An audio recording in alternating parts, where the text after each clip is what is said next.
મિત્રો, આપણે ધોરણ 10 વિજ્ઞાન અને ટેકનોલોજી વિષયમાં પ્રકરણ 6 જૈવિક ક્રિયાઓ આપણે ભણી રહ્યા છીએ. જીવ વિજ્ઞાનના પ્રકરણની અંદર માનવ તંત્રોમાં શ્વસન તંત્ર, પ્રજનન તંત્ર, જોકે એના પછીના પ્રકરણોમાં આવશે. પાચન તંત્ર આ પ્રકરણમાં આવશે. ચેતાતંત્ર, એવા તંત્રો પછી એકકોષી અને બહુકોષી પ્રાણીઓની અંદર વિવિધ જૈવિક ક્રિયાઓ ભણવાની આવશે. આપણે આ પ્રકરણની અંદર સજીવ શરીરની અંદર થતી કેટલીક સર્વસામાન્ય જૈવિક ક્રિયાઓનો આપણે અભ્યાસ કરીશું. સૌપ્રથમ તો આપણે વિચાર કરીએ કે સજીવ છે ને, એ સજીવ શું કામ છે? તો આપણે એવું કહી શકીએ આપણા સામાન્ય જ્ઞાનના આધારે કે સજીવ છે ને વૃદ્ધિ વિભાજન કરે છે, નાનાથી મોટો થાય છે, પછી ક્યારેક એનું મૃત્યુ થાય, પછી બીજું કે હલનચલન કરે છે. આપણે કૂતરાને દોડતો જોઈએ, ગાયને વાગોળતી જોઈએ, કે કોઈ માણસને બૂમ પાડતો જોઈએ તો આપણે સમજી જઈએ કે સજીવ છે એ. પણ ક્યારે એવો વિચાર કર્યો કે શું કૂતરો, ગાય કે માણસ સૂઈ રહ્યા હોય તો આપણે શું એમને સજીવ કહીશું? બોલો, જો જવાબ આપો. હા. શાના આધારે? તો આપણે એવું કહી શકીએ કે એનો શ્વાસ ચાલુ છે, શરીરમાં એનું ખોરાક પચવાની ક્રિયા હશે, રુધિરાભિસરણ તંત્ર, એનું હૃદય ચાલુ હશે, એટલે એ સજીવ છે. વનસ્પતિઓના સંદર્ભમાં વિચાર કરો છો. આપણે સામાન્ય રીતે લીલા રંગની વનસ્પતિ છે, જીવંત છે એવું આપણે કહી શકીએ. પણ કેટલાક કિસ્સામાં પર્ણો લીલા ના રહે, ખરી પણ જાય.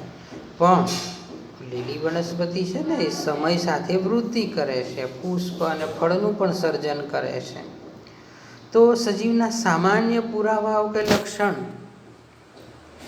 એના વિશે કોઈ કાર્ય પર આપણે વિચાર કરવો પડે. પછી એ વિચાર એની વૃદ્ધિ સંબંધિત હોય, એના અન્ય કાર્યો હોય, તો આપણે એ વનસ્પતિ કે પ્રાણી સજીવ છે એ આપણે કહી શકીએ. કારણ કે વૃદ્ધિ આપણે નરી આંખે નથી જોઈ શકતા અને બહુ ધીમી વૃદ્ધિ થતી હોય છે. કેટલાક પ્રાણીઓ શ્વાસ લે પરંતુ એના કાર્ય સ્પષ્ટ રૂપે આપણે જોઈ શકતા નથી. સૂક્ષ્મજીવો, અમીબા જેવા પ્રાણીઓ, તેઓ પણ સજીવ છે. આમ દેખી શકાય તેવા કાર્યને જીવનની વ્યાખ્યા કરવામાં એક લક્ષણ પર્યાપ્ત નથી. એટલે આપણે જે સંદર્ભે વિચાર કર્યો એ બહુ સીમિત છે. ખૂબ જ નાના પાયે શરીરમાં ક્રિયાઓ થતી હોય જે આપણે નરી આંખે જોઈ શકતા નથી. કોમાં મરેલો વ્યક્તિ પણ જીવંત હોય, કોઈને ઓળખતો નથી, બોલતો નથી, ઊભો નથી થતો, પણ એ જોઈ શકતો હોય છે. અણુઓની ગતિ કે કાર્યો, શું આ અદ્રશ્ય આણ્વિક ગતિ કે કાર્ય જીવન માટે જરૂરી છે? હા, જરૂરી છે. શરીરમાં આણ્વીય ગતિઓ છે ને અને કાર્યો છે, આપણને જીવંત રાખે છે. કોઈ જીવ વિજ્ઞાનીને આપણે આ પ્રશ્ન કરીએ તો એ હકારાત્મક જવાબ જ આપશે. પરંતુ કેટલાક સજીવો એવા પણ માલુમ પડ્યા છે, દાખલા તરીકે વાયરસ, એની અંદર આણ્વિક ગતિ કે આણ્વિક કાર્ય નથી થતું, કેટલાક સમય સુધી એ નિષ્ક્રિય પડ્યો રહે. એ વખતે એને સજીવ ગણવો કે નિર્જીવ, એ પણ એક પ્રશ્ન થાય છે. તો એવા સજીવો પણ છે. જીવન માટે આણ્વીય ગતિઓ કે ક્રિયાઓ કેમ જરૂરી છે? આપણે અગાઉના ધોરણમાં જોઈ ગયા કોષીય સંરચના, પેશીય સંરચના. તો શરીર આપણું કોઈ ચોક્કસ નાના નાના ઘટકો, એકમોનું બનેલું છે. સજીવની આ સંગઠિત કે સુવ્યવસ્થિત સંરચના સમયની સાથે પર્યાવરણની અસરને કારણે એ વિઘટિત થાય. જો આ વ્યવસ્થા તૂટે તો સજીવ વધારે સમય સુધી લાંબો જીવી ના શકે. સજીવ શરીર છે ને સતત જૈવિક ક્રિયાઓ કરતું રહેશે. શરીરમાં સમારકામ ચાલુ હોય, રક્ષણની જરૂરિયાત હોય, હાનિકારક સજીવોથી આપણું રક્ષણ થતું હોય, એ ક્રિયા સતત ચાલી હોય. તો આ બધી જ સંરચનાઓ આપણે વિચાર કરીએ શાની બનેલી છે, તો આપણે એવું કહી શકીએ કે શરીરમાં ચોક્કસ પ્રકારના દ્રવ્યો હોય, અણુઓ હોય, એ સતત ગતિશીલ કે કાર્યરત હોય છે. હવે what are the life process? જૈવિક ક્રિયા એટલે શું? કોને આપણે જૈવિક ક્રિયા કહીશું? સજીવના રક્ષણનું કાર્ય શરીરમાં થતું હોય, નિરંતર થવું જોઈએ. કોઈ વિશિષ્ટ કાર્ય ના થતું હોય, આપણે સૂતા હોઈએ, વર્ગખંડમાં બેઠા હોઈએ ત્યારે પણ આપણું શરીર છે ને આપણું રક્ષણ કરે છે, આપણા શરીરમાં ખોરાક પચાવે છે. તો બધી જ એવી જૈવિક ક્રિયાઓનો આપણે સમાવેશ કરી લઈએ કે આપણા સજીવ શરીરને જાળવે છે, એને આપણે જૈવિક ક્રિયાઓ કહીશું. બધા જ પ્રકારની જાળવણીની ક્રિયાઓ એમાં આવી જશે. આપણે ઉદાહરણ તરીકે જોઈએ તો આપણે એને વાગે, ઈજા થાય, તૂટે તો આપણું લોહી નીકળે, લોહી ગંઠાઈ જાય, એ જાળવણીની ક્રિયાનો એક ભાગ છે. એના માટે શરીરમાં કોષોનું સર્જન થાય, એના માટે ઉર્જા જરૂરી છે. તો ઉર્જા આપણે ક્યાંથી? આપણા ખોરાકમાંથી મેળવીએ, જેને આહાર કહીએ, પોષણ કહીએ. એ મેળવવાથી આપણા શરીરમાં વૃદ્ધિ થાય. કેટલીક કાચી સામગ્રીની પણ બાહ્ય પદાર્થોમાંથી આપણે જરૂરિયાત હોય છે. પૃથ્વી પર જીવન કાર્બન આધારિત અણુઓ પર નિર્ભર છે. આપણો ખોરાક છે ને કાર્બનિક કહેવાય. મોટાભાગના ખાદ્ય પદાર્થો કાર્બનિક છે. કાર્બન સ્ત્રોતોની જટિલતાને અનુસરીને સજીવ વિભિન્ન પ્રકારના પોષણની ક્રિયાઓ ધરાવે છે. જો કે પર્યાવરણ છે ને એ કોઈ એક સજીવના નિયંત્રણમાં નથી, જેથી ઉર્જાના બાહ્ય સ્ત્રોત વિવિધ પ્રકારના પણ હોઈ શકે, જે જુદા જુદા સજીવોનો ખોરાક જુદો જુદો હોય. શરીરની અંદર આ ઉર્જાના આ સ્ત્રોતોનું શું થાય?